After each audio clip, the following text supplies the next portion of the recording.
And welcome to ONME Sunday Mornings. My name is Julia Dudley Najib, along with Linus Najib. Today we are at a historic campus, and it's Fresno City College, and we're here for a couple of reasons. The first reason being one of the iconic leaders that was a professor here, that also was a founder of the SIMBA program, and some other things we're going to be discussing today, has just recently passed away. One of the leaders here of the community, and I'd say of the Central Valley, because of the work that he has done. Another iconic leader has passed away in our art world from Fresno State, so we thought we'd at least be at an educational location.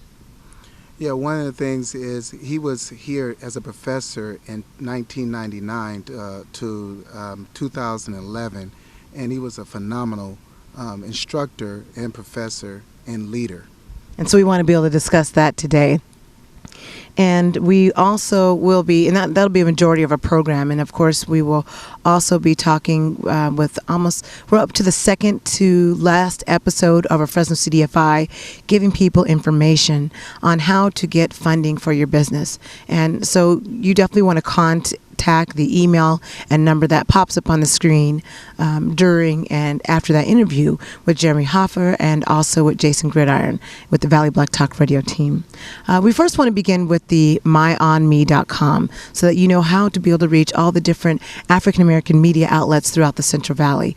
myonme.com is your resource center. It is the way for you to be able to find out what is happening. We also have the ONME Network, and with the ONME Network, we are able to showcase the different media outlets, and currently we do have Valley Black Talk Radio that airs every day. And if you go to ONME Network, you're able to see that on ONMETV.com and see the broadcast of that. And that does air daily at 6 p.m. Sunday through Friday. And let's take an excerpt look at what they have been talking about over the past week. Let's take a look. Right. Well, and I was a business owner too. I think too, and then it's a lack of knowledge, marketing. You got to invest. You don't have money for marketing. You get that money, you do all that. But you don't have startup capital. But wait a minute. Now, you can make you some flyers.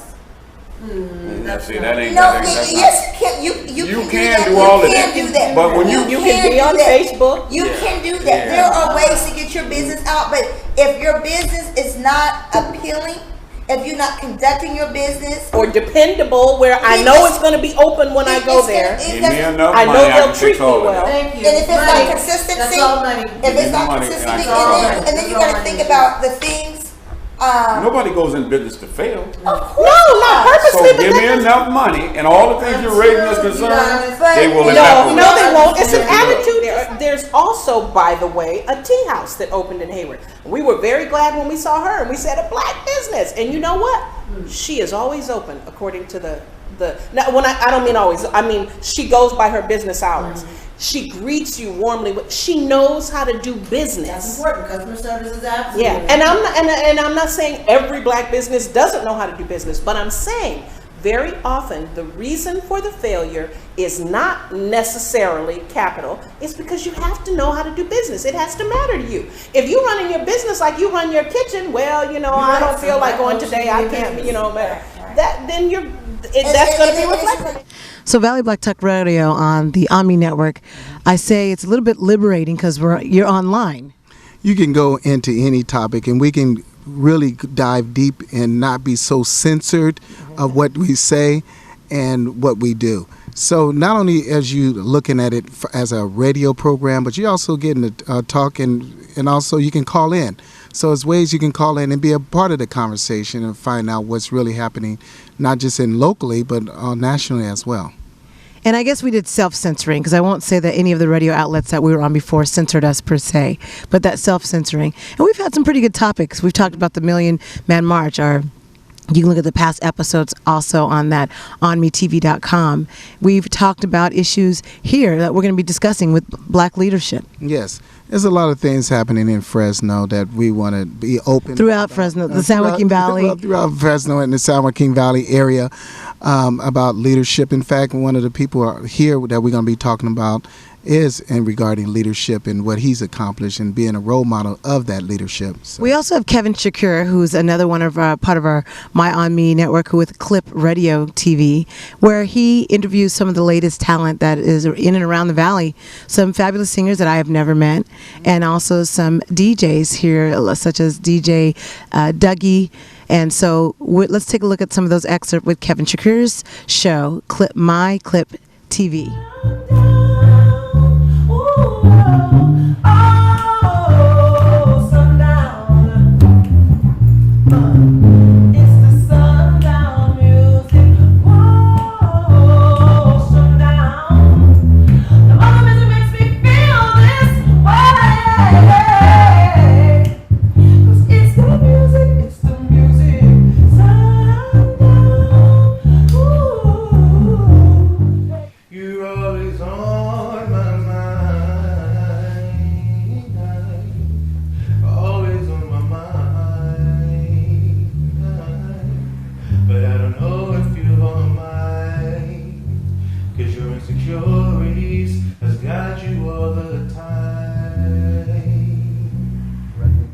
Start some stuff over there with Lady J and Bombay? Actually, it goes way back further. Yeah, why don't you give that history? Okay. I'll kind of. I can remember the year that I came on Fresno State. It was probably like 1990.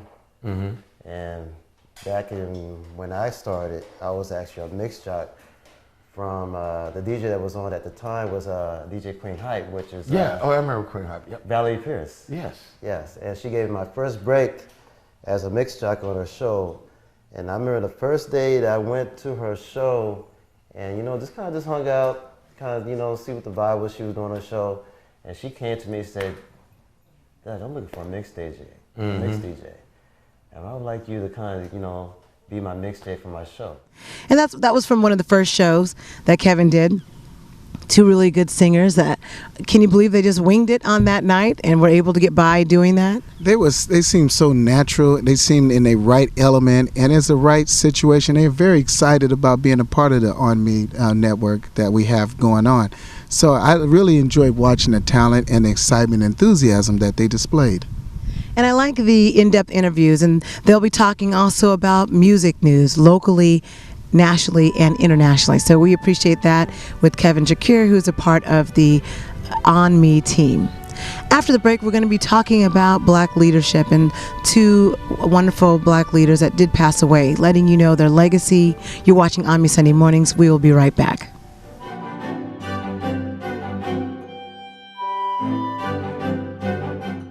Today's grocery bags leave a lot to be desired. They spill open when you're driving, and unloading them requires endless trips back and forth to your car. You need a grab bag. It grabs onto your cart and stays open so you can easily fill it after items are scanned. Then when you get to the car, it simply lifts out and goes right in your trunk.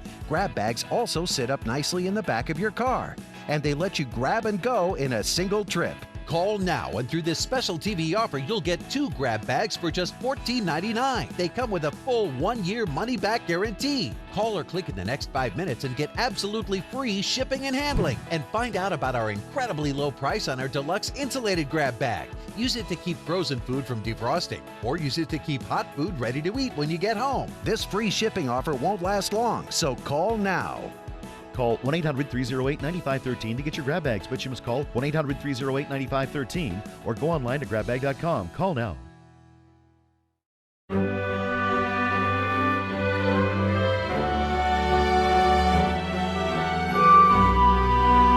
Welcome back to ONME Sunday Mornings. We're at one of the historic campuses today, Fresno City College. And we're going to be telling you why we're at this campus, and we'll be talking about one of the leaders that has passed away, Cedric Hardamon. And we want to start first with Dr. Paulette Fleming, who's just recently passed away over the week. And she was, again, a phenomenal, not just an arts professor, but she was another member of our community of arts. When we look at the African American Museum, the different things that she would bring to the museum, the exhibits that the students were just allowing them to really be expressive and to be different, being able to take art and let it speak for them. And I remember the exhibits we've had at the museum under Dr. Paulette Fleming. And she was definitely a true artist, but also an advocate for education, advocate for changing the art world and changing expression and changing the Black diaspora, I think was most important. And when we look at her as a professor of art and design at California State University, Fresno, she did teach courses there till 1988, and she'd been teaching there since 1988, excuse me. And she was the first recipient of the J. Eugene Grigsby Award for meritorious service to art education by the Committee on Multicultural Affairs of the National Art Education Association. She was also a fine arts graduate of Hampton Institute and holds an MFA in Theater Arts Design Tech from Brandeis University and a PhD in art education from the Ohio State University. One of the first people that I met coming from Hampton University is Hampton Institute when you're an undergraduate, and they change it to Hampton University as you become a graduate. She also served an art consultant and review panelist for the California Commission on Teacher Credentialing for 18 years, helping to bring a balanced approach to program standards. Her publications and professional activities were centered around issues of cultural pluralism and identity. And she was a recipient of numerous grants in the areas of curriculum development and structural innovation. And Dr. Fleming was a recipient of the Service Award, many awards that she's had. And she's had a NAACP Image Award for Civic Engagement in the California Visual Art Educator of the Year in 2008. She was definitely a trailblazer for outstanding community leadership from the African American and Historical Culture Museum of the San Joaquin Valley in 2011.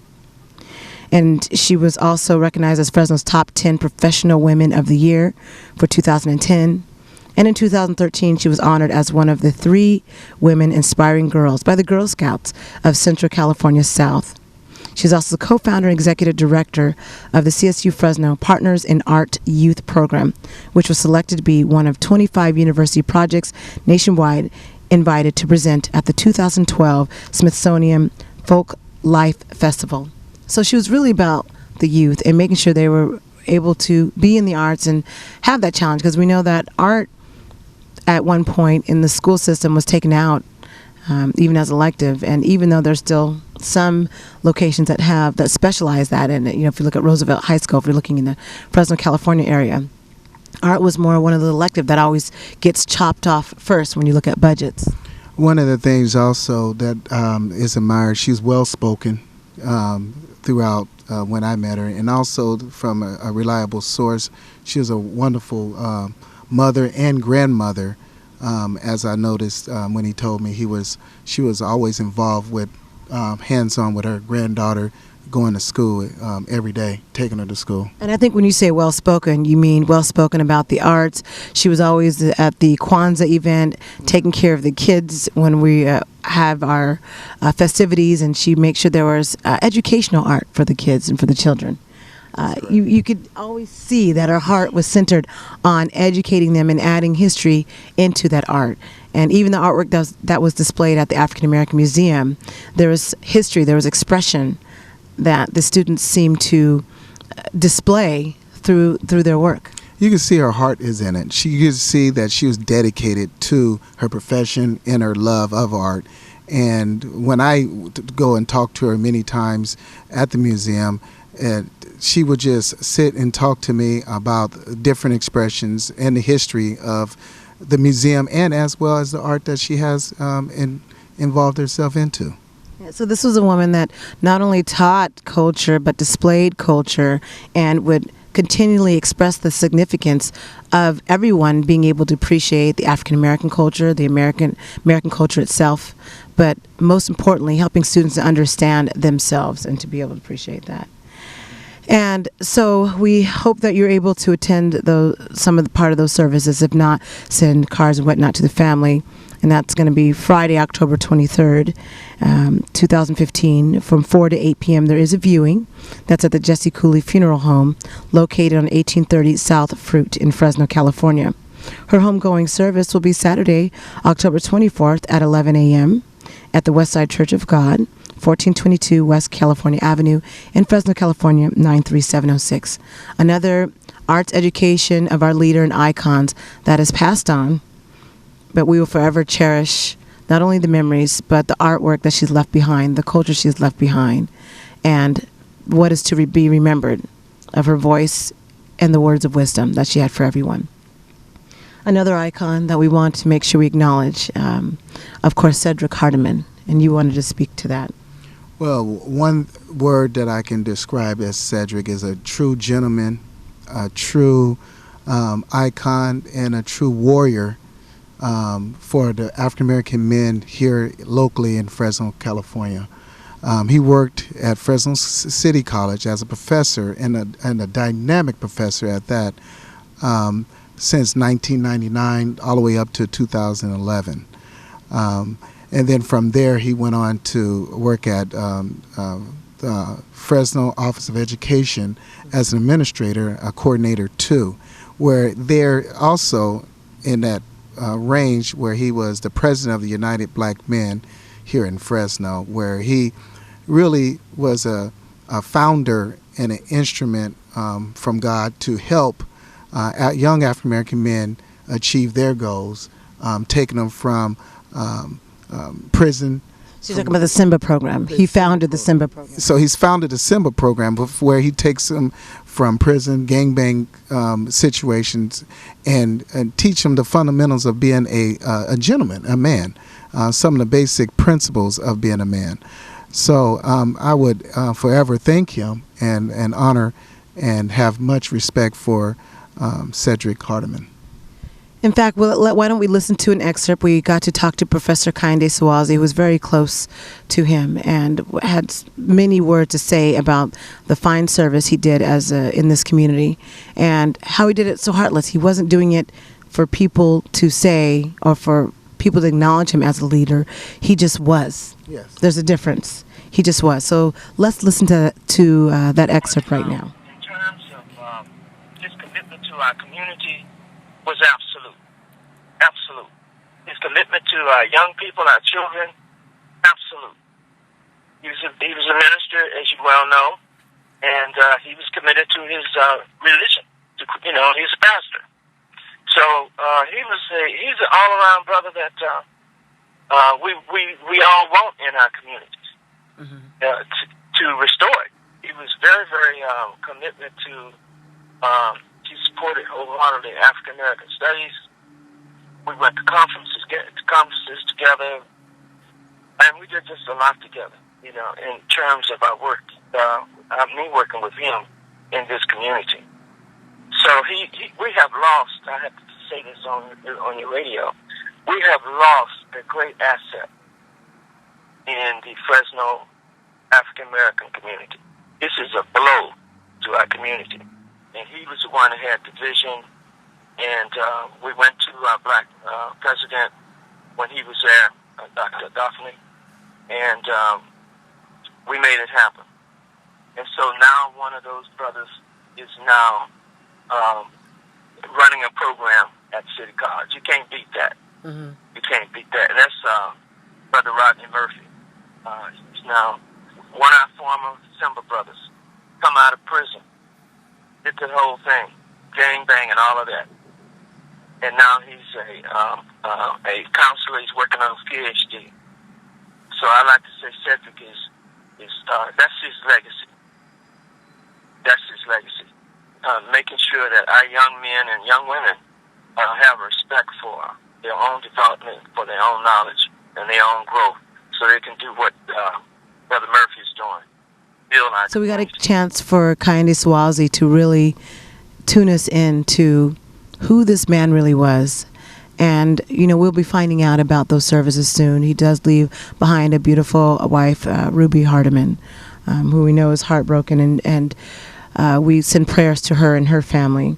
But we talk about these icons because we want people to know the importance of knowing who they are now, why they are alive, or else you're missing out on information and knowledge that can help the future. The fact that Cedric Hardamon started the Simba program, and you heard Dr. Kehinde talking about how one of those students of that program he helped and now is running the program. That is what a leader does. Touches the heart of someone, some person, that before they leave this life, they know that they have touched someone. to help change their life and change their direction? One thing, he's a friend of mine that I talked to just recently, and he was encouraging me, and he remembered some of the things that he was involved with and dealing with African Americans, male in particular. And he set a journey out and really enforced the behavior and the attitude and the leadership that's encouraged in our community to display, to carry on. And that was very important for him, the leadership in that. And that's something that a lot of us will be missing from him now, and especially me, will be missing that. I think we all will be missing, because he wasn't just a leader in the Fresno community. He was a leader Central Valley-wide, California-wide, and even nationwide. He would often travel even up and down Los Angeles, helping the youth there. He was really about, how can I help these young black men? Because if you change young black men in a community for the betterment, it helps to enhance the entire community. It helps to give everyone vision. And so this is where his heart was. And as you heard Dr. Kayinde say, they had the tutoring programs and mentoring programs for Fresno Unified School District. His heart was really there. He was a true leader. And I think on the next episode, we really have to start talking about the elements of black leadership. Not that it's just because of the position that you hold. It's going to be, what are you doing for your fellow man? What are you doing for your fellow woman? What are you doing for a legacy? Not because you want to get the accolades, but what are you doing for a legacy so that we can continue to improve our community? Yes. One thing is, he is a trailblazer. He is someone that it touched many hearts, many souls, and distinguished character in the way he did it. And to be such a young soul, I still consider him so young, and to accomplish so much. The United Black Men, when he started that in 1981, is when it was actually incorporated. And for 34 years, they kept that going with the mission. After the break, we want to finish with that excerpt from Fresno CDFI. You're watching ONME Sunday Mornings. We'll be right back.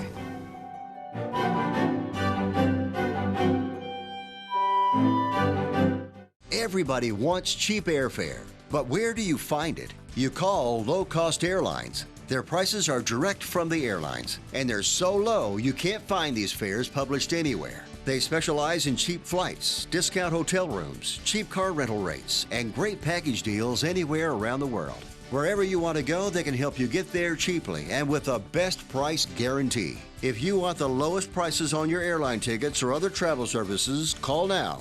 That's right, call. That's the only way to get these rates. Experts are standing by 24/7 to get you the cheapest airfare and hotel rates available. So don't wait. Call right now for the lowest travel prices anywhere and for great last-minute travel deals too. Call right now, 800-658-0716, 800-658-0716, 800-658-0716. That's 800-658-0716.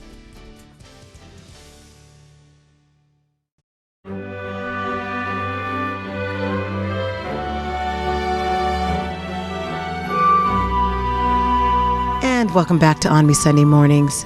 And we want to finish up with the Fresno CFI. This is again the excerpt talking about when they had an interview with Valley Black Talk Radio, talking about access to funding. So you definitely want to listen in if you are that business owner that has been struggling. Let's take a look right now. But you can put the money in the bank, and you're not only your footprint goes how far, because there are actually many successful whatever you want to call them, marijuana businesses in the Bay Area. If I were in the Bay Area and I wanted to get a loan, would I qualify? I mean, assuming everything, or is that not in your jurisdiction? That's not in our area. And also, I mean, there's some, the SBA, the government also places some restrictions on the type of businesses. So in this era, they haven't gotten to that point yet. Right. So whether the state considers it legal or not, the feds are not on board. No, correct. Going to get that money out the bank. Now you talk. Are there any ideas that you all have said, no, we can't do this? Outside, nothing illegal, just crazy, yeah. Right?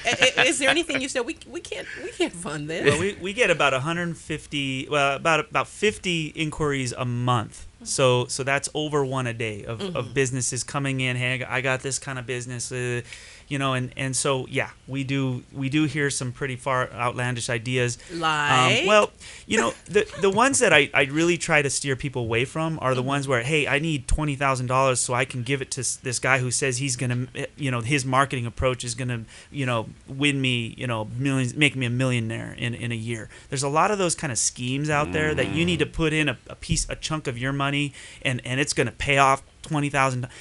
You've got to be really careful. So I've actually kind of snoped some of those and helped people, guided them away from that. So that's one area of things.